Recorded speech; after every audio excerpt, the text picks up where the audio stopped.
गेवराई येथील शहीद कॅप्टन कृष्णकांत कुलकर्णी यांची पुतणी आणि मंजुषा व गणेश चंद्रकांतराव कुलकर्णी यांची सुकन्या कृष्णाली हिचा विवाह दिनांक 30 नोव्हेंबर 2025 रोजी गेवराई येथे श्री क्षेत्र पंढरपूर येथील श्रीमती अलका कुमार बडवे यांचे चिरंजीव शारंग यांच्या समवेत थाटामाटात पार पडला। गणेश कुलकर्णी यांनी विवाहाच्या पत्रिकेमध्ये कृपया कोणीही आहेर आणू नये, या उपरही कोणाची इच्छा असल्यास मंडपात वाटप केलेल्या QR कोडवर वाटेल तेवढी रक्कम टाकून दिल्यास भारतीय सैनिकांच्या कुटुंबियांच्या मदतीसाठी ती रक्कम पाठवण्यात येईल असे आवाहन केले होते।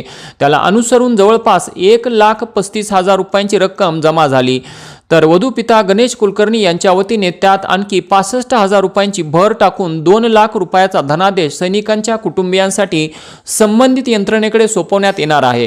दरम्यान वधू आणि वरांचे विवाह मंचावर आगमन होताच मंगलाष्टकांपूर्वी वधू आणि वरांच्या शुभहस्ते भारतीय तिरंग्याचे ध्वजारोहण करून राष्ट्रगीतही घेण्यात आले व नंतरच विवाह सोहळा संपन्न झाला। तर या विवाह सोहळ्यातील आगळ्या वेगळ्या उपक्रमाबद्दल कुलकर्णी परिवाराचे सर्वत्र कौतुक होत आहे।